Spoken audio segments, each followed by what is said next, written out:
अलीपुरद्वार जिला फालाकाटा नगर पालिका 15 number ward के अगुवाई में 16 मार्च बुधवार को बसंत उत्सव का आयोजन किया गया था। इस दिन विभिन्न कार्यक्रमों के माध्यम से बसंत उत्सव मनाया गया। साथ ही आसपास के 18 वार्डों के नवनिर्वाचित काउंसिलरों को लेकर संवर्धना दिया गया। फालाकाटा से रंजित रॉय का रिपोर्ट, डूअर्स तक।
पंचायत एरिया ছিল আমি 205 वार्डের পঞ্চায়েত ছিলাম।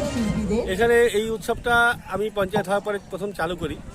এখন যেহেতু ওয়ার্ড হয়ে গেছে আর আমি এই 15 নম্বর ওয়ার্ডের প্রতিনিধি, তাই 205, 206, 207 এই তিনটা পার্ট নিয়ে যে 15 নম্বর ওয়ার্ড সমস্ত জনগণকে নিয়ে এবার একটু বড় আকারে আমরা বসন্ত উৎসব পালন করছি। আর প্রচুর লোক এসেছে, তাদের সুন্দর অনুষ্ঠান হচ্ছে, সকাল থেকে খুব অনুভব করছি। সারা কিরকম পাচ্ছেন এই সবাই আসছে? এই সভায় শুধু আমাদের 15 নম্বর ওয়ার্ড না, সঙ্গে আমরা ফালাকাটার আরও 17টা ওয়ার্ডের কাউন্সিলরকে ইনভাইট করেছিলাম। তারা এসেছে, তাদের সঙ্গে তাদের এলাকার লোকজন এসেছে এবং ব্যাপক একটা সাড়া আমরা পাচ্ছি। সবাই এসে অনুভব করছে আমাদের অনুষ্ঠানটাকে, এটাতে আমাদের খুশি। এটা বাঙালির উৎসব, এটা শান্তিনিকেতন থেকেই হয়তো শুরু হয়েছে। তা আমরা এই যে ছোটো ছোটো উৎসবগুলো আমরা বেশ কিছু বছর যাবৎ চালু করেছি। দক্ষিণবঙ্গে উৎসবগুলো অনেক আগের থেকেই হতো, আমরা উত্তরবঙ্গে এই কালচারটা বেশ কয়েক বছর যাবৎ এসেছে। এবছর খুব ব্যাপক আকারে হচ্ছে, সমস্ত ক্লাব, সমস্ত প্রতিষ্ঠান এই উৎসবটাকে পালন করছে। এই দেখে একটা ভালো লাগছে যে বাঙালিয়ানা আবার ফিরে আসছে।